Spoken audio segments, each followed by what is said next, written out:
Hi guys, आज हम पढ़ेंगे वृद्धि और क्षय की चिकित्सा अष्टांग हृदय के अनुसार या आचार्य बागभट्ट के अनुसार।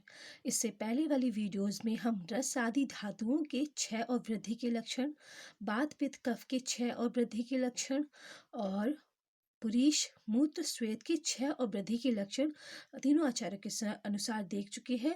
तो अब हम पढ़ेंगे वृद्धि और क्षय की चिकित्सा, मतलब रस आदि धातुओं की वृद्धि और क्षय, वात पित्त कफ की वृद्धि और क्षय और पुरीश मूत्र श्वेत की वृद्धि और क्षय की चिकित्सा कैसे करेंगे, उसका ट्रीटमेंट कैसे करेंगे। अगर कोई पेशेंट आता है, उसकी बॉडी में हमें ये वृद्धि और क्षय, वृद्धि मिलती है या क्षय मिलते हैं, तो उसकी ट्रीटमेंट कैसे करेंगे, तो ये आज हम पढ़ेंगे इस वीडियोज में।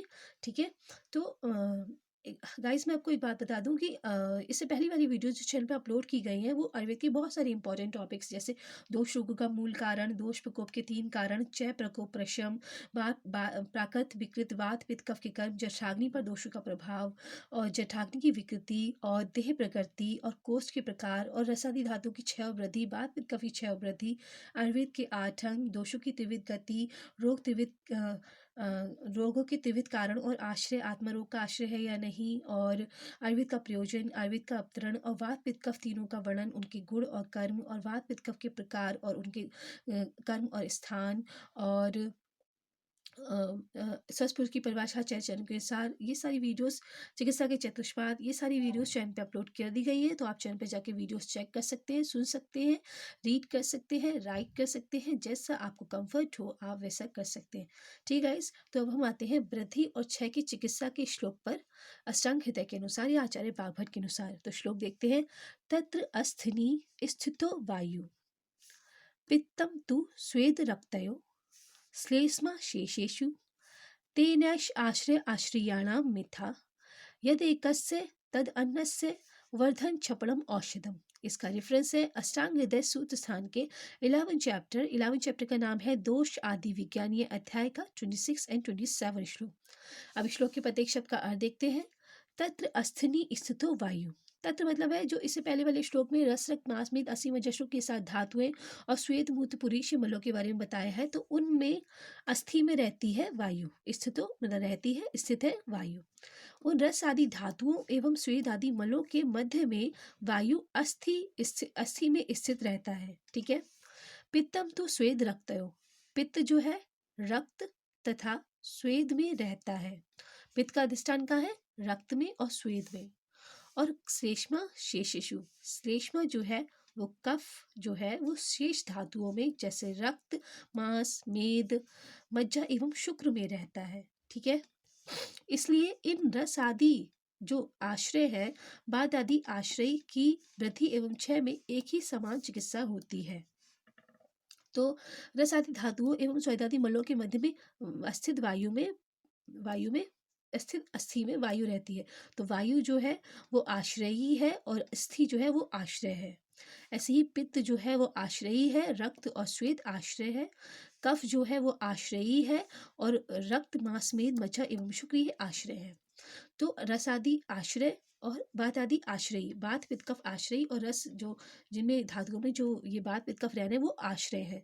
तो आश्रय और आश्रय की चिकित्सा समान होती है। अब जैसे कि अस्थि की वृद्धि हुई तो अस्थि में रहता है वायु, तो वायु की भी वृद्धि होगी, तो अस्थि की जो वृद्धि की चिकित्सा है वो करेंगे, तो वायु की भी वृद्धि की जो चिकित्सा है वो करेंगे। ऐसे ही पित्त है, रक्त और श्वेत में रहता है, तो रक्त और श्वेत की वृद्धि हुई तो पित्त की भी वृद्धि हुई, तो रक्त और श्वेत की वृद्धि की जो चिकित्सा होगी वही पित्त की वृद्धि की चिकित्सा होगी।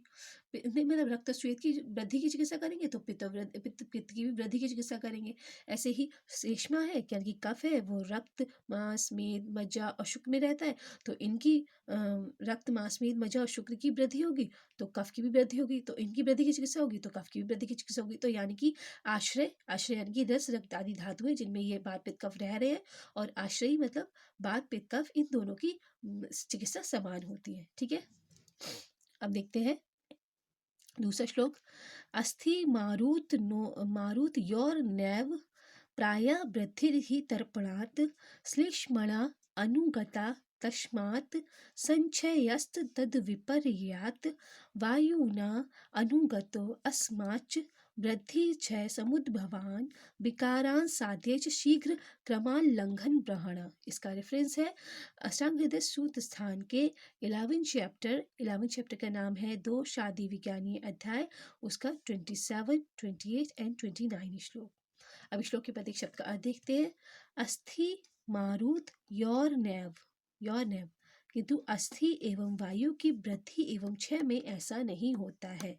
जो अभी भी इससे पहले वाले श्लोक में पढ़े कि आश्रय यानी कि रस रक्त मांस मीत अस्थि मज्जा शुक्र और आश्रयी वात पित्त कफ, इन दोनों की अगर वृद्धि हो रही है तो दोनों की वृद्धि की चिकित्सा होगी, और पित्त की और रक्त श्वेत की वृद्धि हो रही है, दोनों की वृद्धि की चिकित्सा होगी, और कफ की वृद्धि हो रही है और रस और रक्त मांस मीत मज्जा की वृद्धि हो रही है तो उन दोनों की वृद्धि की चिकित्सा होगी। लेकिन ऐसा नहीं होता है वायु के साथ। अब क्या होता है वायु के साथ वो देखते हैं।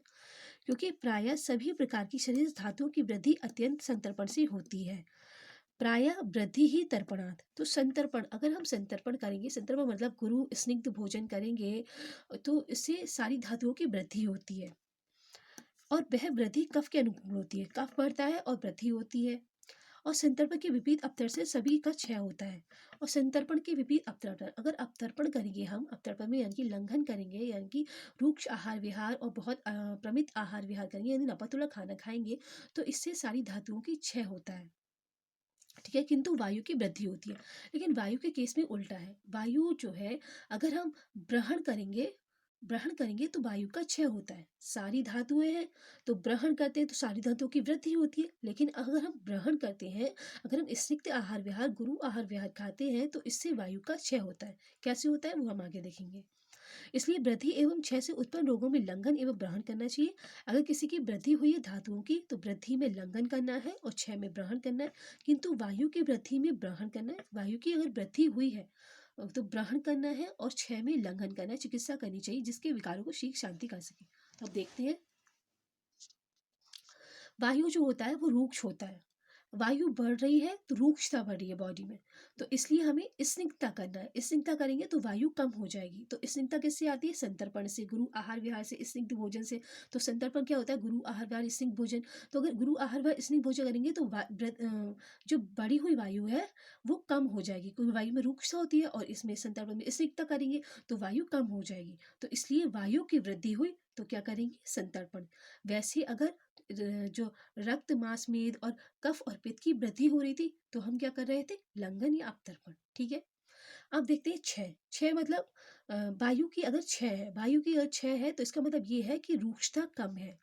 रूक्षता कम है तो वायु की रूक्षता को बढ़ाने के लिए हमें लंघन करना पड़ेगा। लंघन मतलब रूखा सूखा भोजन और प्रमित आहार विहार या फिर खाना नहीं खाना, तो ये लंघन करना पड़ेगा। अगर हम लंघन करेंगे तो वायु की क्षय में रूक्षता और बढ़ जाएगी, तो वायु की वृद्धि हो जाएगी, मतलब एक नॉर्मल अमाउंट में जो होना चाहिए वो हो जाएगी।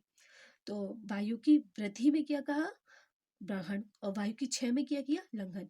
लेकिन अगर रस रक्त आदि धातुएं होती तो उनकी वृद्धि होती तो लंघन करते, और रस रक्त मांस मेद असीम मज्जा शुक्र और कफ और पित्त की अगर क्षय होती तो ग्रहण करते, ठीक है। तो ये दोनों में डिफरेंस है। अब श्लोक देते हैं। वायु यंत्र तज्जास्तु तम उत्क्रम उयोजिते। वायु, ये आपको समझ नहीं आएगा, मैं पढ़ देती हूँ, स्किप हो गया था इसलिए लिख दिया है।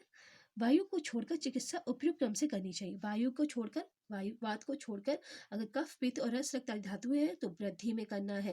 अगर उनकी वृद्धि हो रही है रस रक्त मास में, जैसे वजह शुक्र धातुओं की, और पित्त और कफ की अगर वृद्धि हो रही है तो हमें करना है लंघन, और उनका अगर क्षय हो रहा है तो हमें करना है ग्रहण। लेकिन वायु के केस में उल्टा करना है। वायु की वृद्धि हो रही है तो करना है ग्रहण, और क्षय हो रहा है तो करना है लंघन, ठीक है, करनी चाहिए। वायु से उत्पन्न रोगों में विपरीत क्रम से चिकित्सा करनी चाहिए। वायु से उत्पन्न में अगर वात के रोग हैं तो वात में अगर वृद्धि हो रही है वात की तो हमें संतर्पण करना है, यानी कि ग्रहण करना है, और वायु का क्षय हो रहा है तो लंघन करना है, ठीक है। तो ये थे वृद्धि और क्षय की चिकित्सा, धातुओं की क्षय की भी चिकित्सा, और बात पित्त कफ की क्षय की चिकित्सा और वृद्धि की चिकित्सा, ठीक है। इससे आगे यानी वीडियोस में हम और भी और सारे इंपॉर्टेंट टॉपिक्स जैसे धातु मल की वृद्धि और क्षय की चिकित्सा पढ़ेंगे, ऊष्ट का वर्णन पढ़ेंगे, और बहुत सारे इंपॉर्टेंट टॉपिक्स आयुर्वेद के पढ़ेंगे, ठीक है। Thank you, have a nice day. जय हिंद, जय भारत।